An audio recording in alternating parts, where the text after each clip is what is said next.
सुने माँ दुर्गा के छठवें स्वरूप का नाम कात्यायनी है।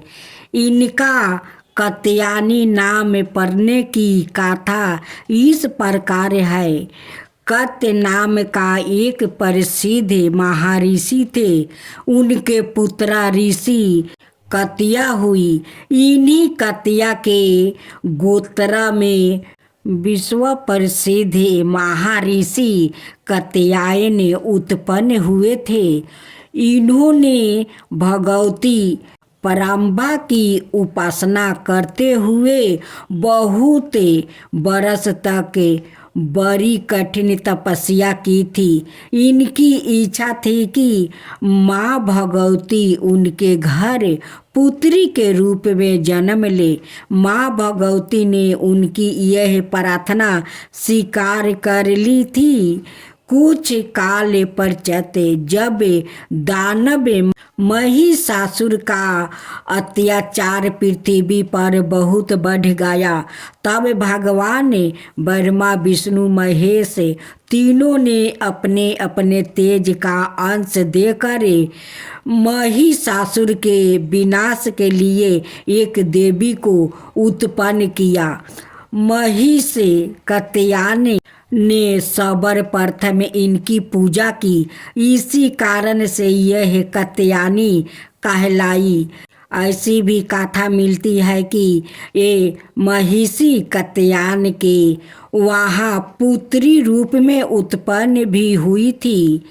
आश्विन कृष्णा चतुर्दशी को जन्म लेकर शुक्ला सप्तमी अष्टमी और नवमी तक 3 दिन इन्होंने कात्यायन ऋषि की पूजा ग्रहण कर दशमी को महिषासुर का वध किया था।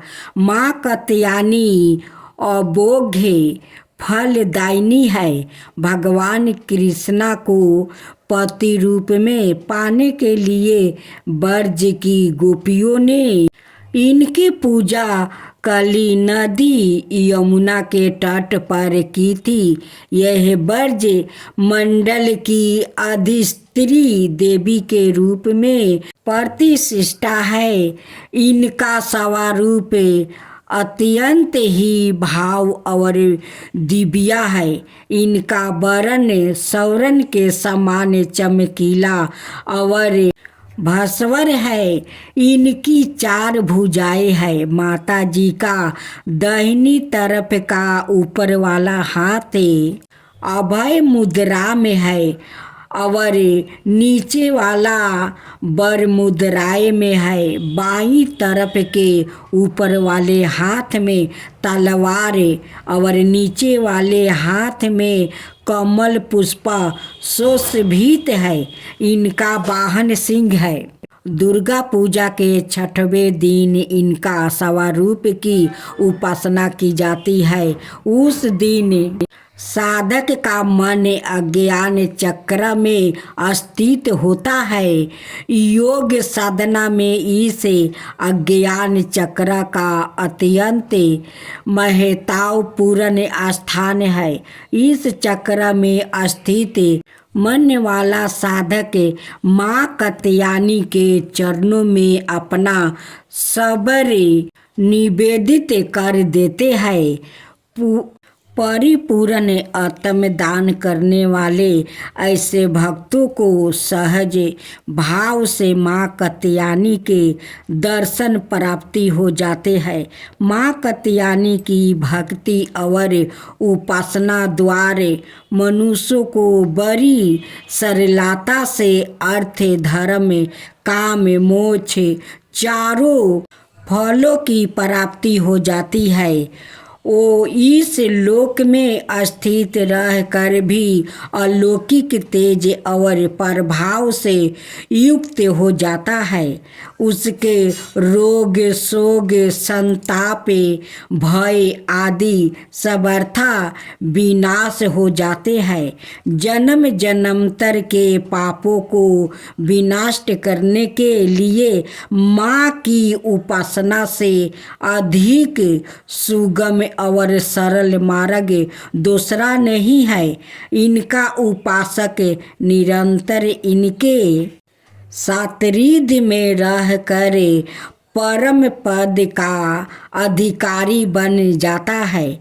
अतः हमें सर्वतो भावना माँ के शरणागत होकर उनकी पूजा उपासना के लिए तत्पर होना चाहिए। पूजा विधि मानाश्विन माह से माँ दुर्गा का अमावस्या के दिन से उनकी उत्सव शुरू हो जाता है।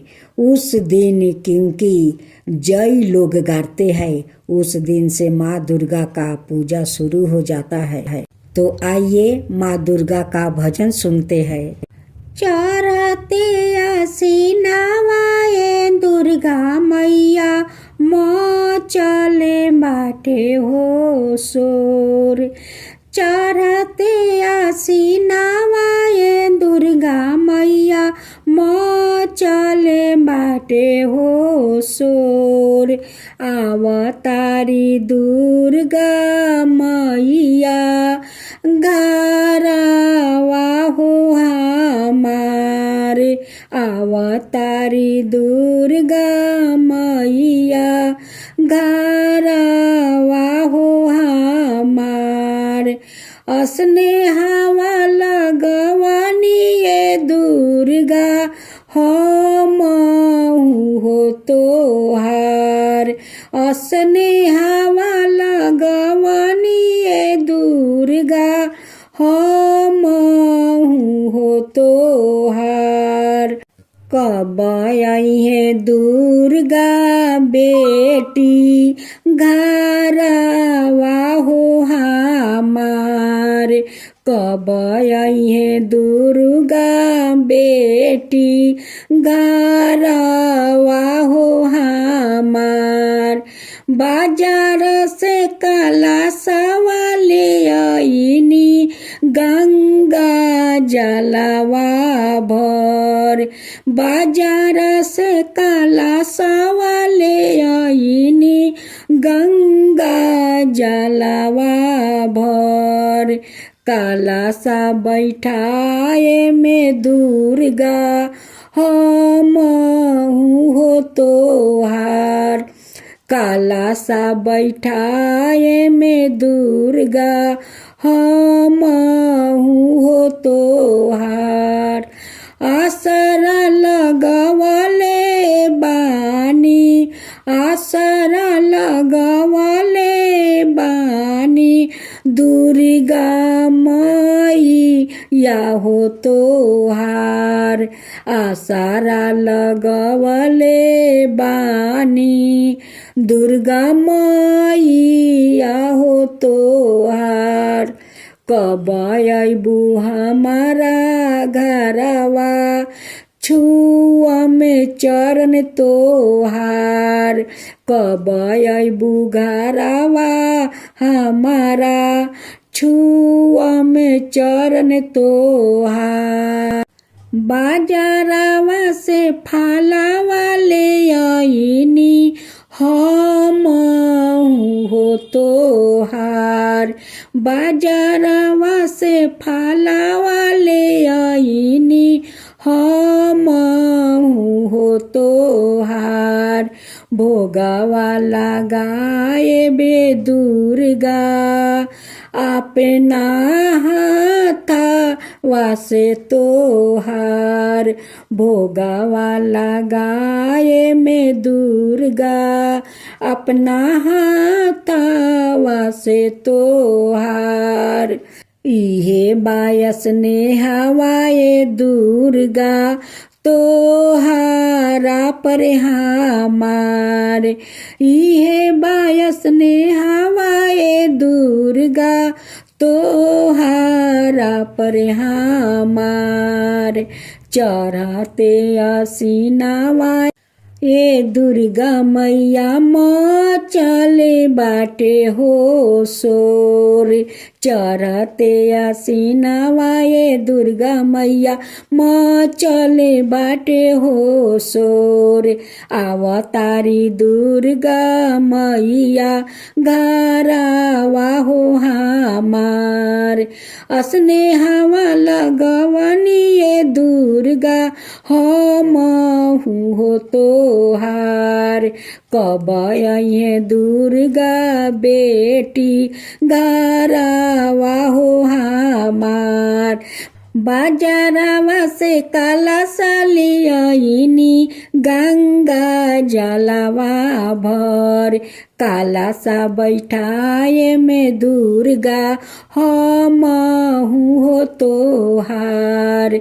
आसरा लगवले बानी दुर्गा मैया हो तोहार। कब अबू हमारा घरवा छुआ में चरण तोहार। बाजारवा से फलवा ले आईनी हम हो तोहार।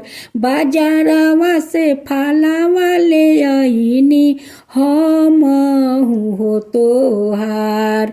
भोगावा लगाए बे ए दुर्गा अपना हाथवा से तोहार। इहे बायस ने हवाए दुर्गा तोहारा पर हमार। इहे बायस ने हवाए दुर्गा तोहारा पर हमार। और दूसरा भजन।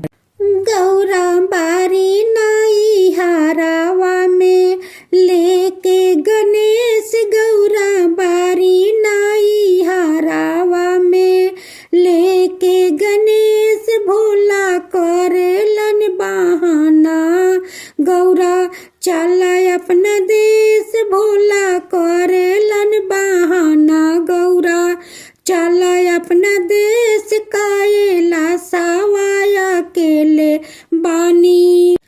कायला सवाया केले बानी नइखे लागत मान। कायला सवाया केले बानी नइखे लागत मान। कायला सवाया केले बानी। भंगिया धतुरवा गौरा भंगिया धतुरवा गौरा मिलत नइखे। कायला सवाया केले बानी नइखे लागत मान। कायला सवाया केले बानी। भंगिया धतुरवा गौरा भंगिया धतुरवा गौरा मिलत नइखे। कायला सवा अकेले बानी नइखे लागत मान। कायला सवाया अकेले बानी। गौरा बारी नाई हारावा में लेके गणेश। भोला करेलन बहाना गौरा चला अपना देश। कायला सवाया अकेले बानी नइखे लागत मान। कायला सवाया अकेले बानी। भंगिया धतुरवा गौरा भंगिया धतुरवा गौरा मिलत नइखे। कायला सवाया अकेले बानी नइखे लागत मान। कायला सवाया अकेले बानी नइखे लागत मान। कायला सवाया अकेले बानी। भंगिया धतुरवा गौरा भंगिया धतुरवा गौरा मिलत नइखे। कायला सवाया अकेले बानी नइखे लागत मान। कायला सवाया अकेले बानी।